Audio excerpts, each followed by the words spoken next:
Well, hey everyone, it's the Eurobandit here once again, and welcome to part 4 of my 1984 Opel Corsa 2-door sedan restoration. Well, the reason why I haven't done a video about it for quite a while is because not a lot of things have been going on. In fact, I haven't done anything to it this year, so all the footage you're gonna see after this intro until the outro was filmed last year, so pretty much everything I did to it was done last year.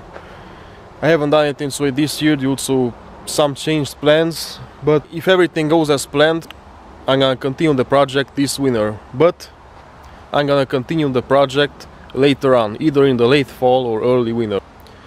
I'll move the car to a warm shop and continue the work there, but until then, enjoy. This is the battery compartment and this is pretty much how it now looks like. You can clearly see the car's floor through it because it was that rusty. This is the firewall installation and this is pretty much how it looks like right now. Even this part ended up being cut out. This is how it looks like from the inside, and that wasn't because of the age, but it was mainly because one of the previous batteries have been leaking. Who knows when, might have been years ago, and the acid from the battery destroyed everything. Well, alright, as you can see, there's no more hole in here and brand new metal has been welded, thicker than the original one, which is better, and it's also primed. As you can see, it obviously has to be sealed with body cement. This is pretty much how it turned out. As you can clearly see, it almost looks like the original one, although it's a bit different. This piece right here is a sheet metal welded to this other sheet metal, and then it's been bent and formed after a battery so that the battery doesn't move. As you can see, it's bent in the middle, and over here is a hole, and the nut has been welded to the sheet metal so that the screw can be screwed right in place, and the original front holder of this car is gonna be used. And the reason why it's a bit like this is for water to leak out.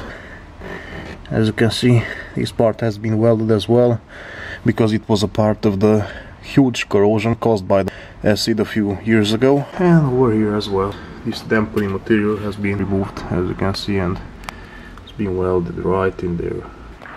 And I don't know if you've noticed already, but the hood isn't here anymore because of two reasons. The first reason is to gain proper access to the battery compartment, which is over there on the passenger side, and second reason is because I wanted to fix it up. Well, as you can see, this is the hood. This is pretty much how it looks like. It really looks like new if you look from a distance, but if you get closer you're gonna see some rust and some imperfections, but that doesn't matter. This is the inside of the hood, and I did clean it properly, and then I went over with some clay bar. It really looks nice. It's really shiny. I didn't wax it because I'm obviously not done with it just yet. As you can see, it does have some paint chipped off and some rust over there, but you can't really see that on camera obviously. And I just got some new mixed paint. This is the code, manufacturer GM Europe, and it's called Crimson Red or Carmine Rot in German. Well, as you can see, body cement has been applied and it turned out to be great. I'm satisfied with the results. All the gaps are filled with it, and this is how the inside looks like. It's all nice and dry and ready to be painted over with some undercoating. Alright, as you can see, I've now applied some undercoating as well as in the battery compartment, and I wanted to paint this piece with regular paint, but I changed my mind. I thought that it would be so thick if I would paint it with undercoating, but nope, it's not, it's alright. Now would you look at that, I got the battery in the cabin where the passenger seat is supposed to be, because I can't put it in there since the undercoating is just freshly applied, so it has to dry at least, like, I don't know, 24 hours. And what did I do to drive it in the garage? Well, star cables. I opened up the window and here they are, as you can see. Here's one and here's the other one. Come and straight out of the window. And this is the seat, obviously, the spare tire and some carpet on it.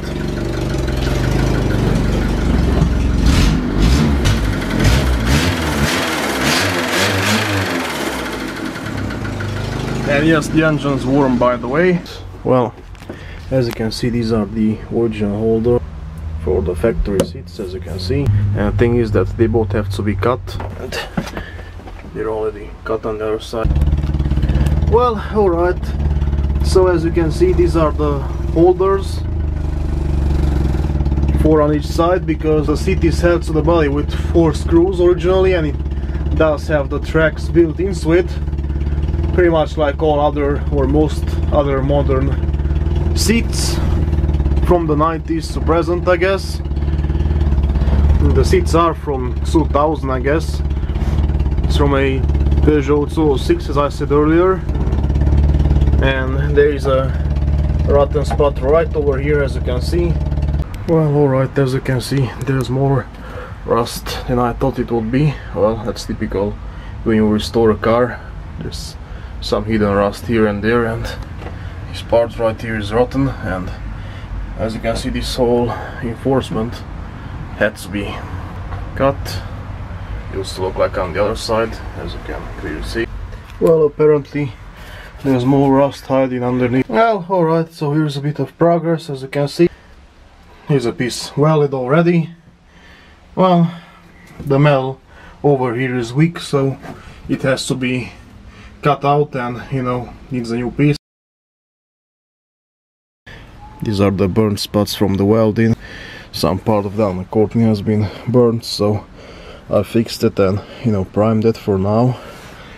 And of course the rotten parts are now fixed, and as you can see, new metal has been welded in place, and I just primed it, and now I'm applying body cement to it.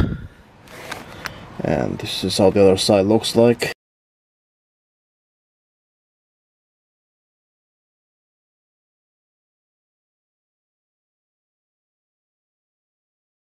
All the rust from this section right here from the front passenger side is all nice and fixed now, and it's primed, as you can clearly see. It looks all nice, as you can clearly see. As you can see right over there where I've placed some undercoating. Well, that thing's not shiny, it's matte, but the reason why it's shiny is because I've painted it with regular gloss black over it, and it looks a lot better, and that's how I'll end up painting the whole floor of the car. Alright, so as you can see, almost the entire floor is done. It's primed even in here, but you can't really see it because it's full of papers and whatnot. And here as well, this is pretty much how it came out. Well, I only have this section left. As you can see, there's some scratches and rust. I'll go over with the wire wheel. Well, alright, as you can see, it's almost done. There's a bit left right in this corner, and the generator is running in the background, if you wonder. Well, as you can see, it's dark outside, so I got my light going. So it's now nice and primed. As you can clearly see, it looks great. It needs to dry. Alright, so as you can see, this is how the entire floor looks like. I already started painting over the primer a few days ago. Right, so as you can see, I started working on the hood already. This is the underside of the hood, and as you can see, it did have quite a bit of rust, even though you couldn't really tell, because the first thing I did to the hood was cleaning it properly. Of course, the upper side of the hood looks a lot worse. Doesn't have any surface rust, but it has a lot of rock chip. Well, as you can see, the floor is all nice and painted now. Turned out to be very good. As you can see, all the way up until here where the insulation is for the back seats. I'm really happy how it turned out. As you can see, I did it even in there where the pedals are.